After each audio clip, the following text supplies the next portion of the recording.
This week on the other side, Secrecy Nation. We still don't know who the spy traitor MP was a week later. It's a disgrace. Donald Trump annihilates Nikki Haley in the Super Tuesday nomination competitions in the United States. We'll explain what that's all about and discuss with our very special guest, Professor Joe SIRACUSA. Joe will also give us his take on whether Biden will be the Democrat Party's candidate after all is said and done, and he'll share his thoughts on Benjamin Netanyahu, Israel and Gaza. We'll introduce you to the kooky Greens candidate running for Lord Mayor of Brisbane. You will not believe this guy, folks. Can the Liberal Party get its act together after a lacklustre performance in the Dunkley by-election? A brutal attack in Melbourne shocks the nation. And the ASEAN Australia conference, what it means for your security. And the President of the Philippines, Ferdinand Marcos Junior, speaks about his father's legacy, the China threat that we all share, and the future.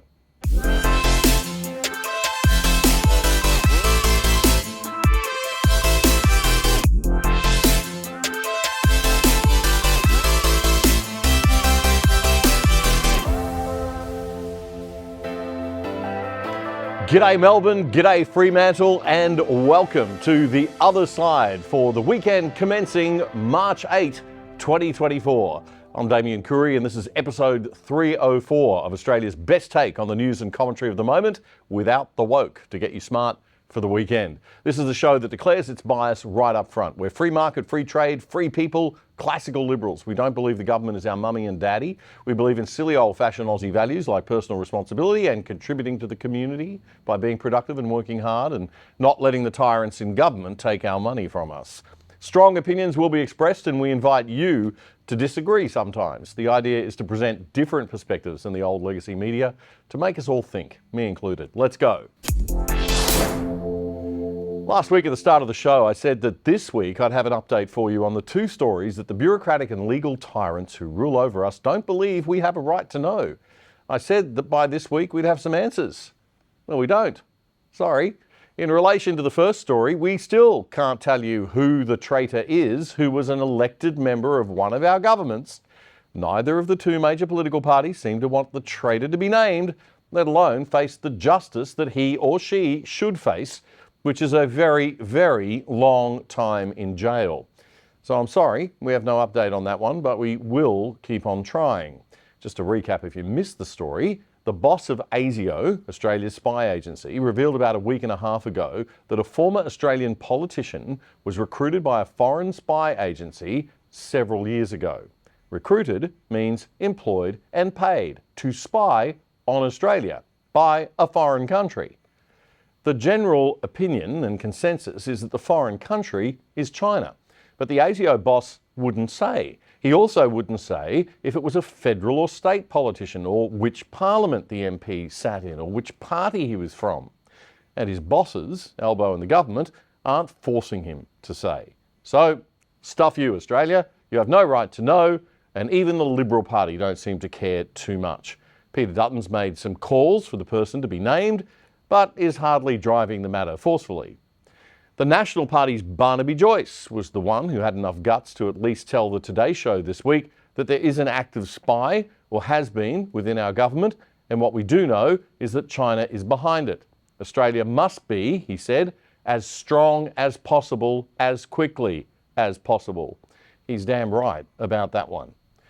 One of Albo's ministers, Annika Wells, she's Australia's Minister for Aged Care and Sport, just in case you've never heard of her, she resisted probing from Channel 9 political reporter Peter Fegan on the Today Show this week. Pete, seriously, this is a bit of an issue when you're hearing about politicians who potentially revealing Australian secrets here. We need to know who they are, we need to know who we can trust, we need to know how this is manifested. What, Australian politicians not being truthful with us? That's not, surely not, Sarah, surely not. Minister, come on, you know who it is. I can see straight through you. You know who it is. Come on. I genuinely do not, and I just want to reassure you that with respect to our national intelligence, I am a vault. They will not get me. Oh, tee-hee-hee, it's all so funny, isn't it? Just a good old laugh. Better get back to married at first sight. That'll be one good thing when China's communists finally do take over Australia. There'll be no married at first sight under communist rule. They're way too smart to put garbage like that on state TV. So why does this giant of political leadership, the 38-year-old Ms. Annika Wells, not know who it is or think that we don't have a right to know either. It's in our interest to know who it was, though, right? I mean, we need to be able to trust our politicians, and this completely undermines all of that, Annika. Well, I imagine, and I'm imagining here that there are probably legal issues at work that are precluding that, but I'll leave that for Mike Burgess to explain. Oh, legal issues. And she's imagining. We pay them all this money to imagine. Okay. Wow, we're in really good hands, aren't we? Leaders like Annika Wells with their hands firmly on the wheel. No, Annika, sorry, we aren't falling for such a lame excuse. You are the law. The law is in the hands of the Parliament representing us, the people. So you make him tell us, or you give us a damn good reason why you can't. Anyway, the second story we promised to update you on, but we can't, concerns a violent race crime that a court in Melbourne has put a suppression order on. And as at the time of recording this week's show, we have not had news of the lifting of that order. But we will keep an eye on that one.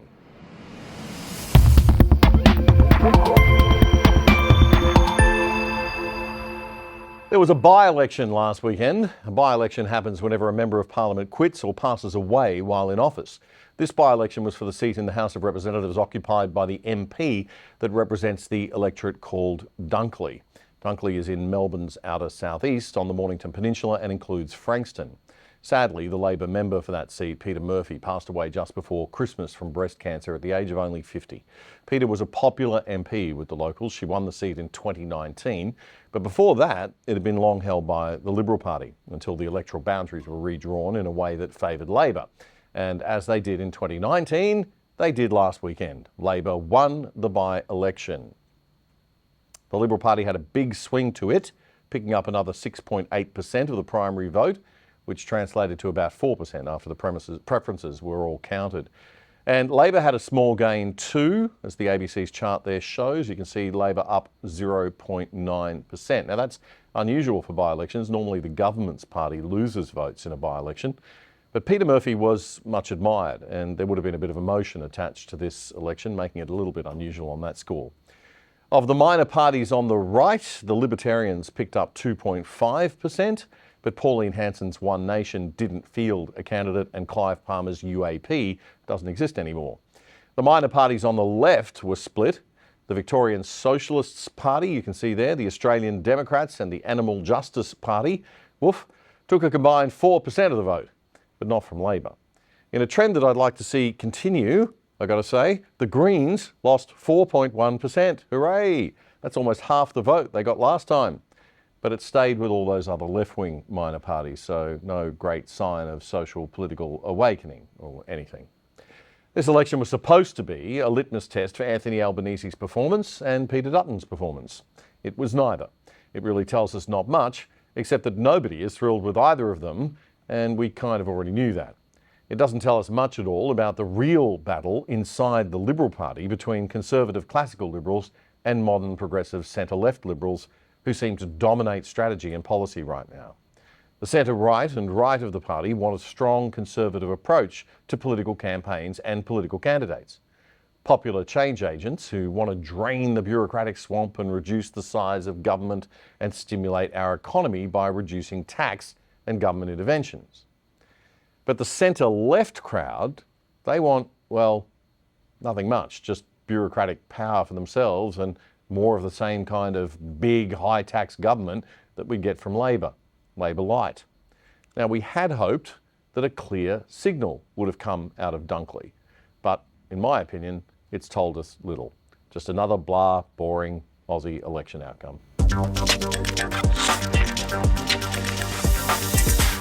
So it's all eyes to Queensland now for the upcoming election fun this weekend. The local government elections are being held across that state. Wow, Damo, huge news. Who cares? Why would anyone give a stuff about the Brisbane City Council or Gold Coast City Council elections? Well, bear with me.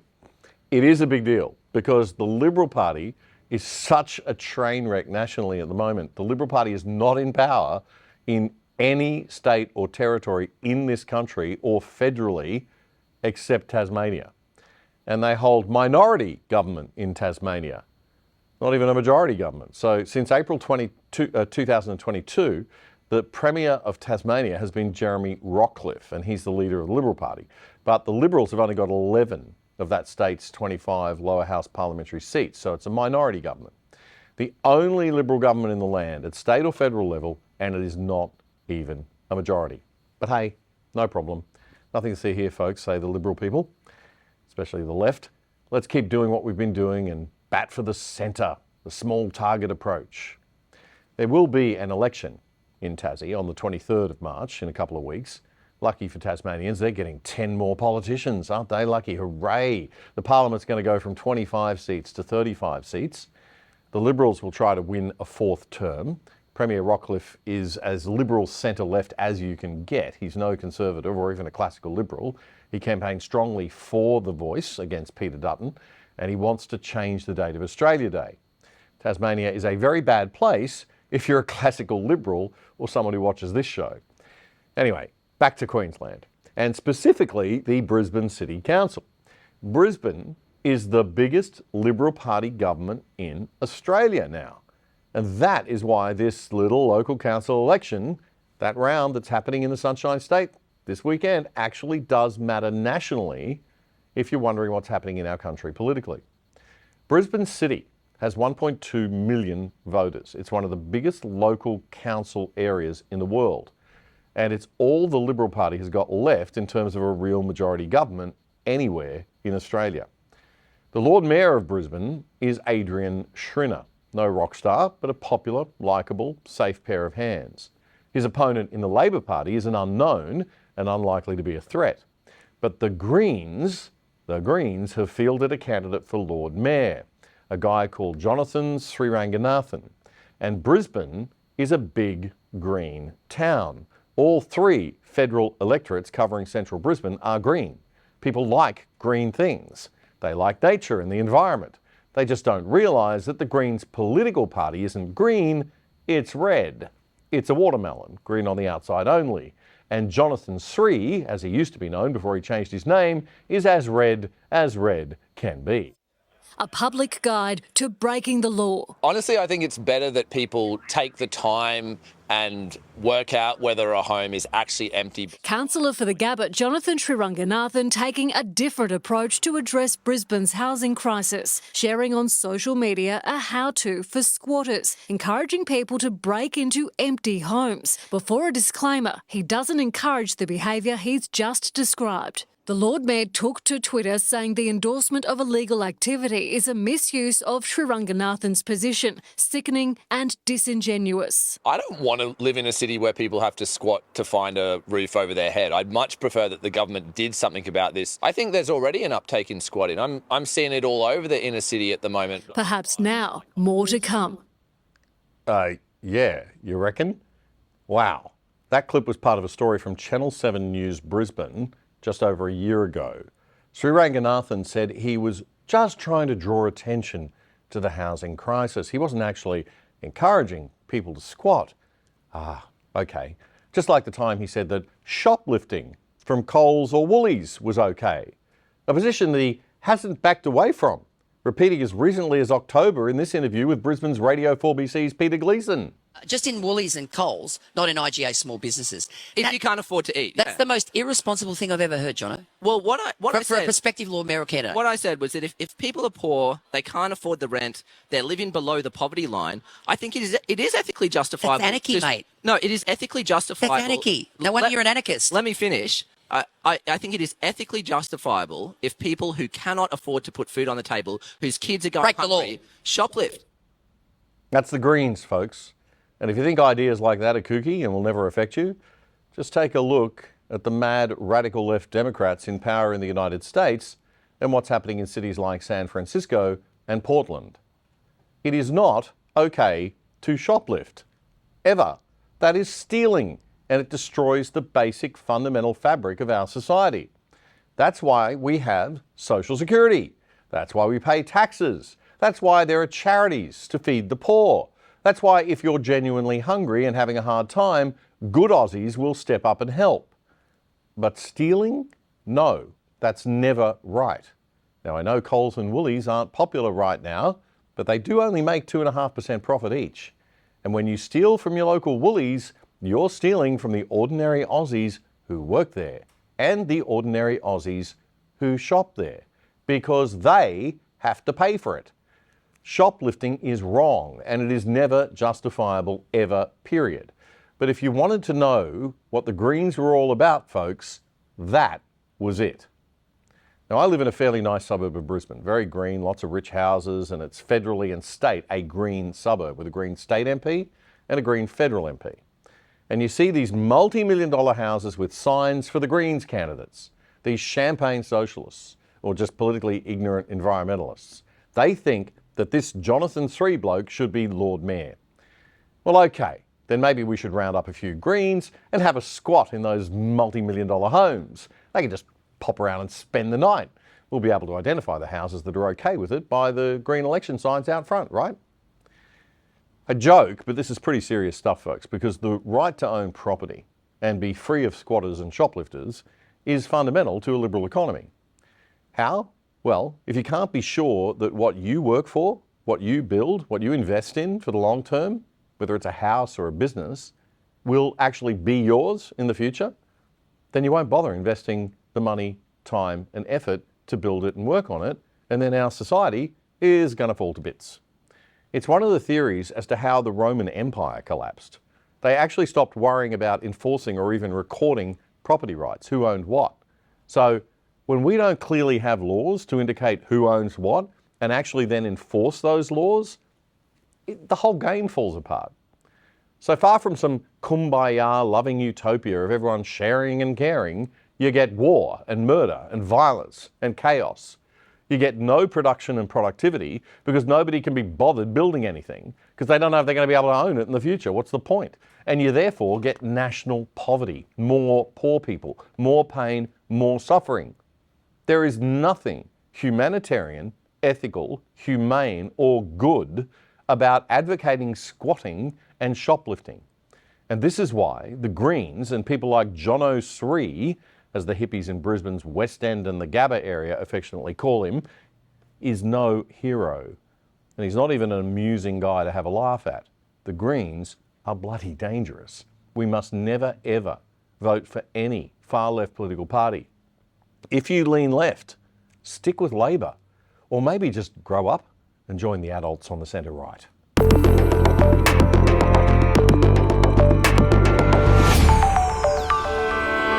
Lawlessness in society is not good. It leads to stuff like the absolutely sickening attack in Melbourne on an autistic, shy 14-year-old girl this week by a gang of cowardly thugs around about her own age.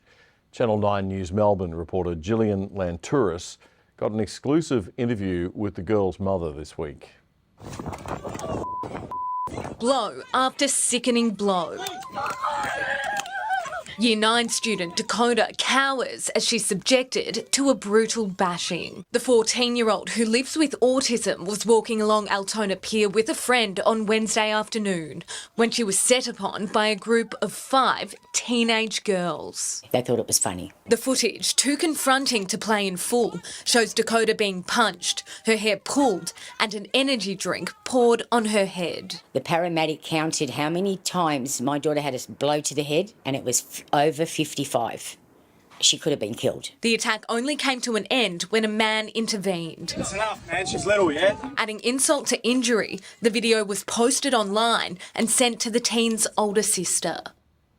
Channel 9 News Melbourne reporter Gillian Lantouris there. Police have arrested 4 girls in relation to an incident.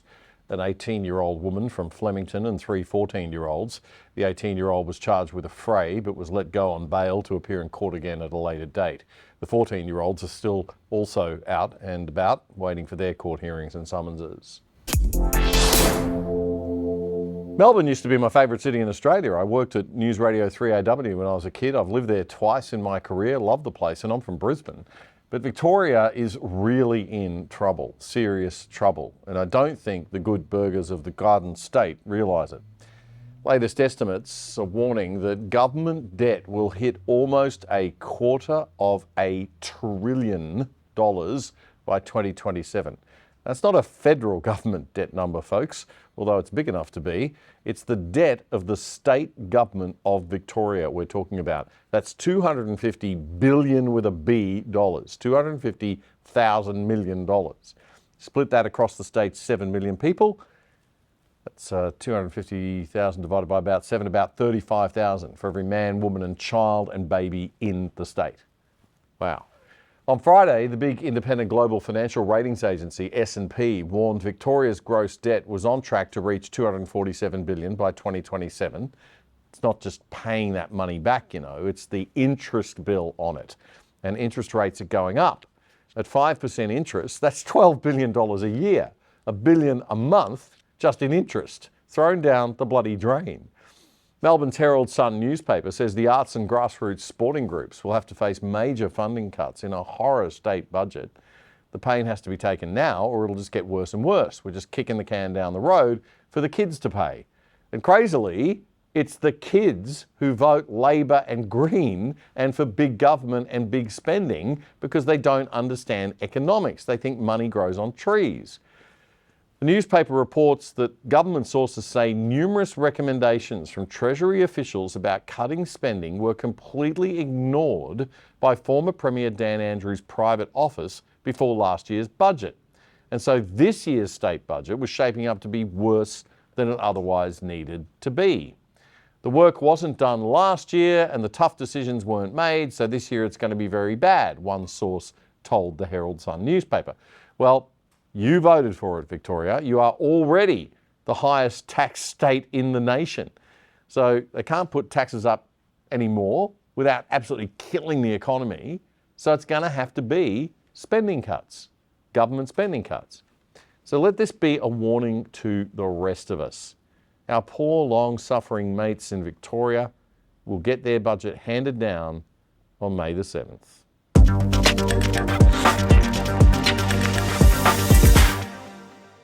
Well, our very special guest today, a longtime friend of this show from back when it was an even tinier podcast in 2021, Professor Joe SIRACUSA. Professor SIRACUSA is the Dean of Global Futures in the Faculty of Humanities at Perth's Curtin University.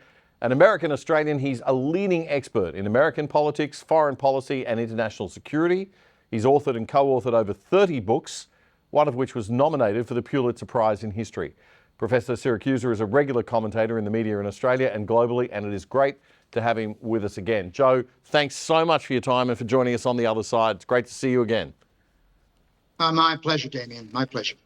Joe, we've just had Super Tuesday this week. Now, for people who don't sort of get American politics, that's the day when 15 states in the US all simultaneously have votes called primaries, and then they have caucuses, some of them, of the political party members, just to decide who's going to be the presidential candidates for each party in the 2024 November elections. And Donald Trump absolutely romped it in, annihilating the last contender that's standing against him, Nikki Haley.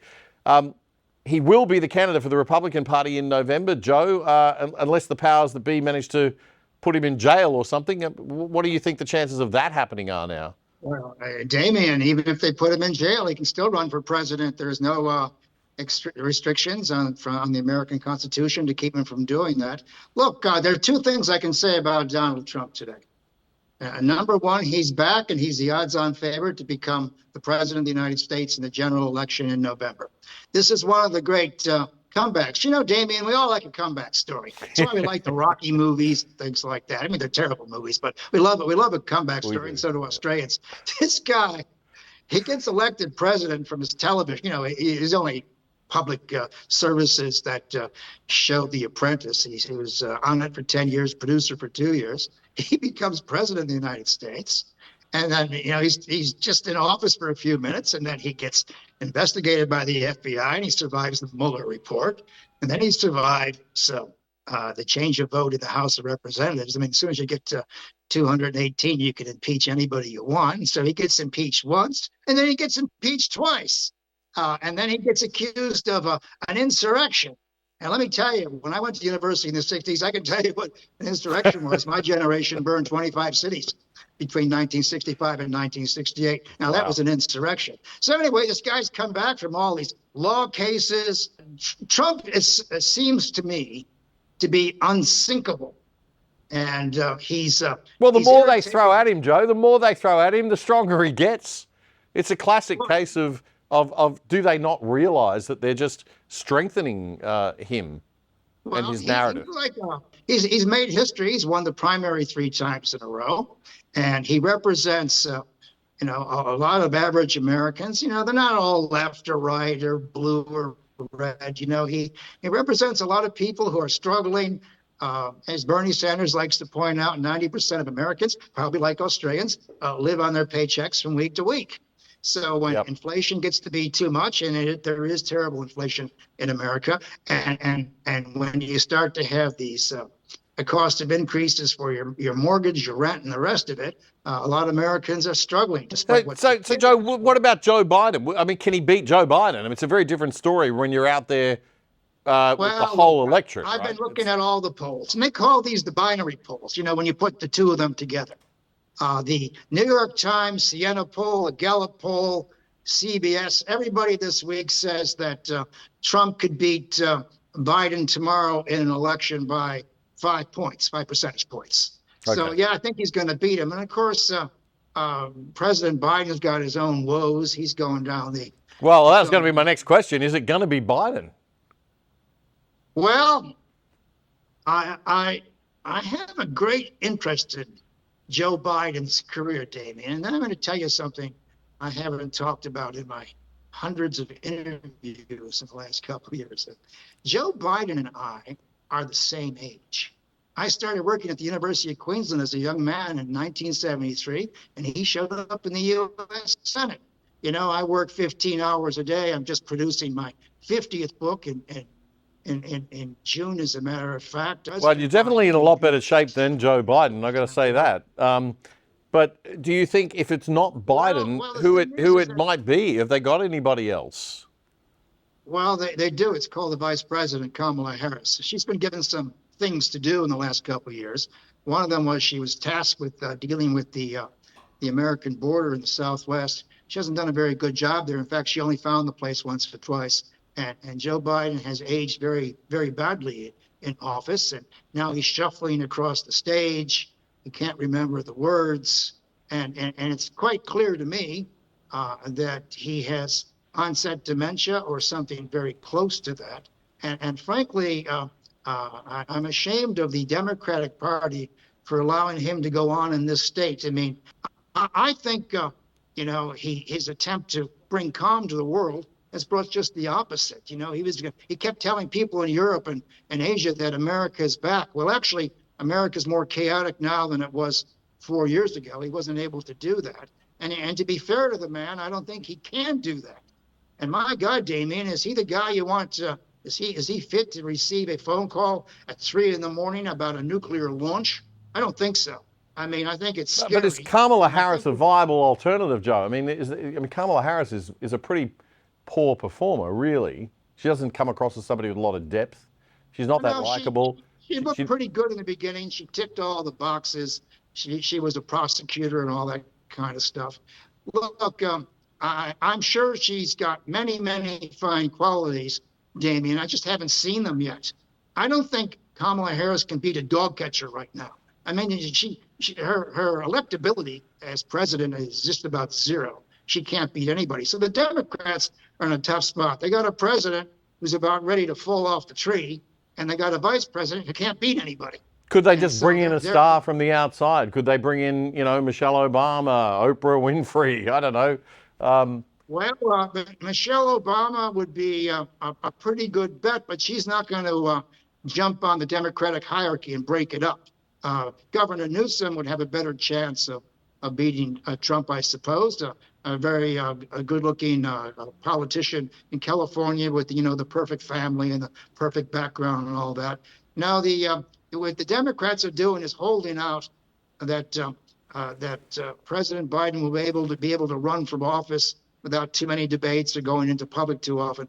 Frankly, to keep a man in office, to keep a man in a job that he's no longer fit for, through no fault of his own, it's got a name, Damian. It's called elder abuse. These people who are keeping him in place are criminally negligent, for God's sakes. And what I mean by that is because the president makes poor decisions, people are die. I'm talking about he personally took control of the Kabul exit, and people will die. He took control of the Ukrainian war. People have died. And he's screwed up very badly in the Middle East, where, American foreign policy is stuck, and the great affection for the state of Israel is falling apart there. So, yeah, it's sad, and I think Donald Trump is going to be pretty safe in getting into the presidency. Want to talk to you about Israel. We had thousands of protesters turning out in Tel Aviv this week to call on Israel's Conservative Prime Minister Benjamin Netanyahu to stand aside and to resign. He is not popular at home, Joe. Why is that? Is it because of the number of deaths that we've seen, the way the war has been managed, the 30,000 civilian deaths in 150 days? He is right now, and has been for many, many months, the most unpopular politician in Israel. He has an approval rating of 15%. Well, Damian, you and I can get 15% walking down the Queen Street Mall.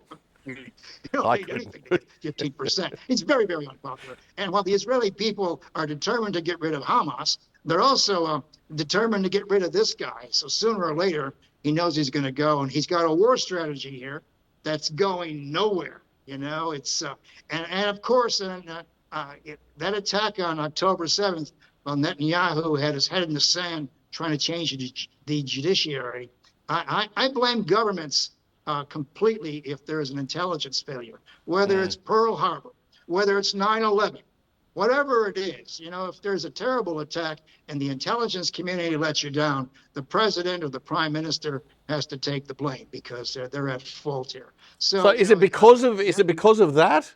I mean, is that why people don't like him, or do they not like him because he's so hardline in the way that he's handling the war, or are they happy with the way that he's handling the war, and it's more just, that they don't like, they don't have faith in him because he let that happen? It's fallen out of love with this guy. It's been around about 21, 22 years. Yeah. They didn't like him before the war started, okay? What he had on October 7th was he was asleep at the switch.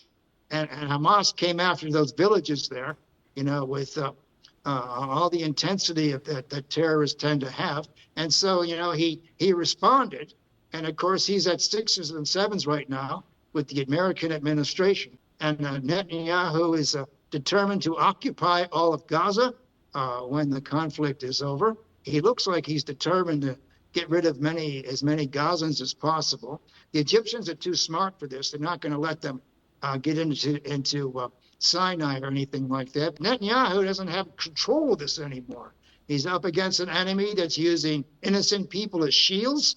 He's up against an enemy that's hiding all over the place. And and your viewers may know that in urban warfare, nobody is safe.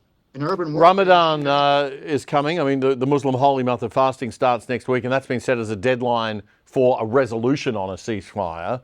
SBS News is reporting that Hamas negotiators have stayed in Cairo for an additional third day of ceasefire talks. Kamala Harris has been the first senior official to say that there must be a ceasefire for this 6 weeks. She's the first US official to say that. What are our chances, Joe, of getting a 6-week ceasefire, and is that the right way to go? I think the chances are very little, and I'm not sure it's the right policy anyway. There are probably only 50 hostages left, and Hamas doesn't want these people to get out. These are people who can probably tell you all kinds of stories about what's happened to them, what happened to them when they got there. I mean, they've got some dreadful stories to tell. As I say, there are probably only 50 of them left, and the idea is Hamas doesn't want to let them go unless they get sort of a track to a permanent ceasefire.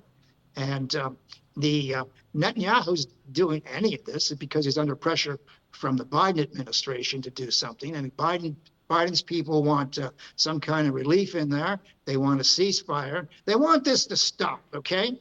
They just want this to stop. It's just an optic that they can't watch every day. Not just Arab Muslims in America, but many Americans are sort of freaked out by what they're seeing on the evening news and all these dead children, et cetera, et cetera. So, and of course, the reason that Benny Gantz went to Washington is because America, the Biden administration, and I'm talking about Biden, Harris, and the Secretary of State, the National Security Advisor, they've given up on Netanyahu. You know, during the Vietnam War, Damian, if President Johnson or President Nixon didn't like a Vietnamese leader, or even John Kennedy before that with the Diem brothers, we just got a new guy, you know? If we can't get this guy to work for us, we get the next guy. And I think the Biden administration has had a gutful of Benjamin Netanyahu. They've given up on him, so they're going to turn to Gantz, who's going to make his challenge very shortly. And of course, after this, Netanyahu will probably go to jail on some corruption charge, and so he doesn't know what to do. Final question. Why doesn't the Arab world help more? Why aren't they taking care of the Gazans? Why does Egypt not open the border? Why are we not seeing money flooding in from the rich oil states to help refugees? Or why are the oil states not taking refugees in? Well, because they don't want to depopulate the place. They believe that the Palestinians have a right to that territory. And if they leave, they will be they'll be complicit in Netanyahu's plan to depopulate the population of Gaza. They don't want to be seen to be part of it. You're quite right. When the Ukrainians were in trouble, 14 million of them left for overseas, probably not going to go back anyway. And, you know, everybody received them. But in this case, the Arab Muslim world is committed to the two-state solution, though there really isn't a two-state solution. It's always been a sort of... So what's your crystal ball prediction of how this ends, Joe? Well, I mean, I could say the easy thing, Damian, it's going to end badly. This would be a war of attrition. And, you know, at the end of the day, when they get tired of killing each other, it will stop.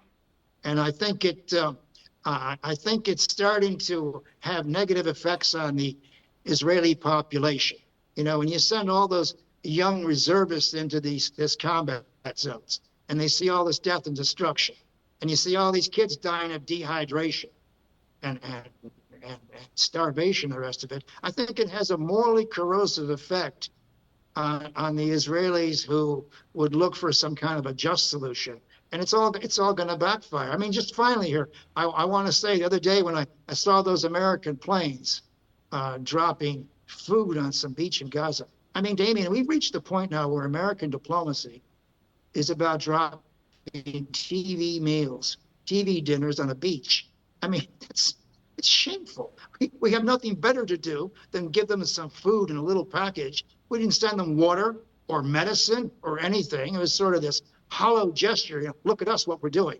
Anyway, I think Netanyahu will probably go to jail at the end of the day. I think the peace will be one of attrition. That is, when the peace of exhaustion, when there's nothing left to destroy and you can't find anybody anyway. And you're right. I think the Arab Muslim world is going to have to come to the party and rebuild Gaza. I mean, it's gone. I mean, Gaza is gone. Commerce, finance, education, health, the future of all those young kids there. But, you know, this all goes back to President Biden. He said that after he beat Donald Trump, that he was back and that America was back in control. As you can see, America's not in control, can't control one of its great allies in the Middle East. We've become bystanders in places where we should have taken the lead, and we're paying a very heavy penalty, but not as much as the people on the ground. Yeah. Professor Joe SIRACUSA from Curtin University in Perth, thank you very much for taking the time to join us today, Joe. Okay, thank you.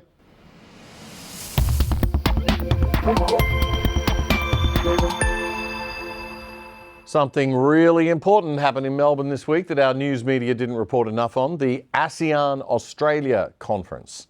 ASEAN is the Association of Southeast Asian Nations. The 10 Southeast Asian countries work together for economic prosperity and trade. ASEAN has had a strategic relationship with Australia for 50 years now, and to celebrate that anniversary, Australia hosted a little meeting of ASEAN leaders and Australia in Melbourne. It's really important that we have good relations with the ASEAN nations because we share a strategic desire to keep China in check, and because ASEAN represents a massive trading bloc for Australia to sell its goods to. Now, one country, the Philippines, is perhaps our closest, strong and important ASEAN partner.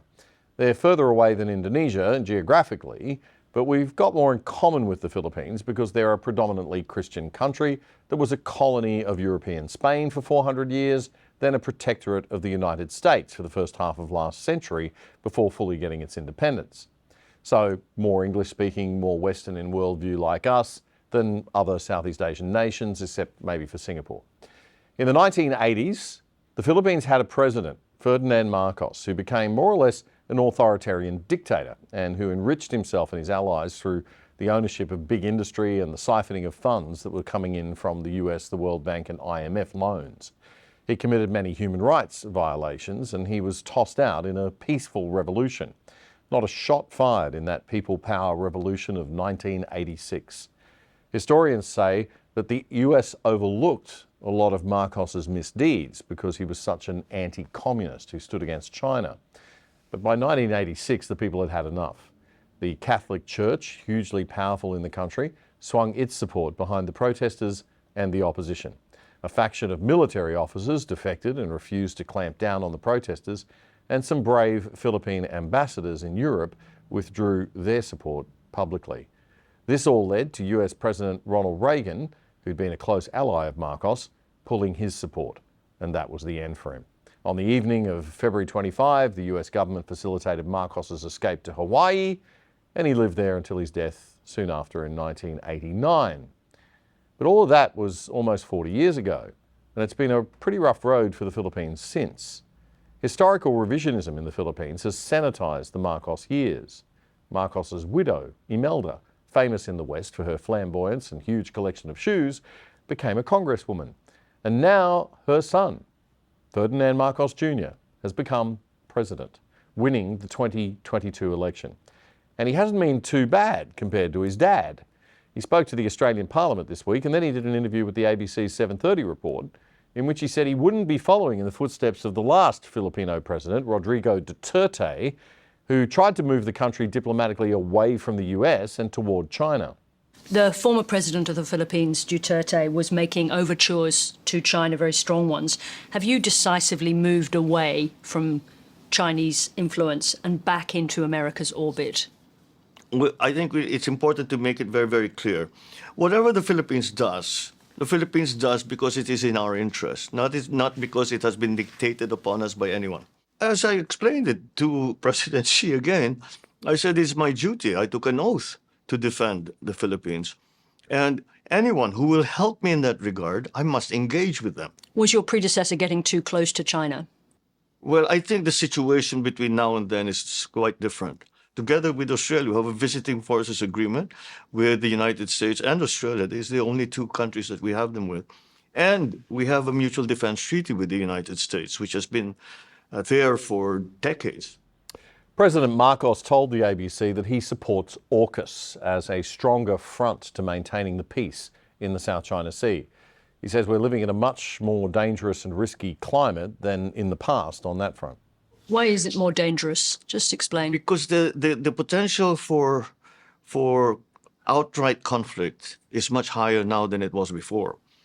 And we worry in the Philippines because it could come from not a strategic decision by anyone saying, okay, we're going to war, but just by making some serviceman making a mistake or some action that's misunderstood. And that's why the ongoing attempt is always to try and lower the temperature, ease up on the rhetoric, and communicate, and just continue to communicate. If we can, at best, as I said, keep the peace in the South China Sea, that will be of great advantage to Australia because the peace is maintained. ABC 7:30 report host Sarah Ferguson then confronted President Marcos on his father's legacy. Your father was overthrown by a people's revolution and you are his only son. How do you resist the impulse to authoritarianism? I have no impulses to authoritarianism whatsoever. We have a good system going. We are, I think we've learned to. We have a constitution that we have that we have gone by for the last 36 years now. We are hoping to make some changes to it, but No, I have not felt any tug or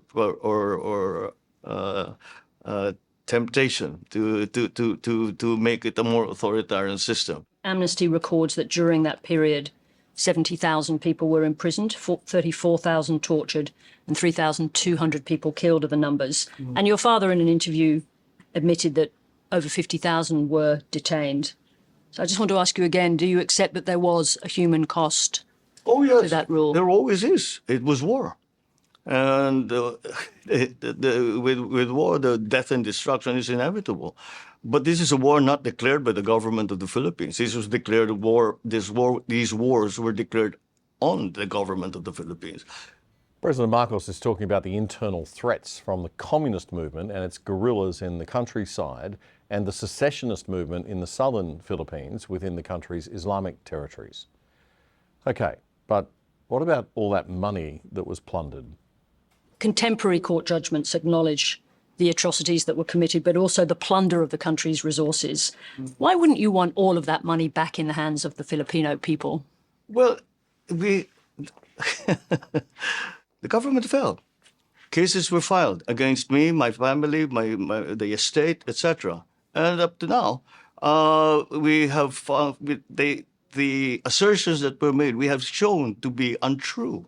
Quite a lot of money. I think 5 billion was already recovered. I guess the question is just this.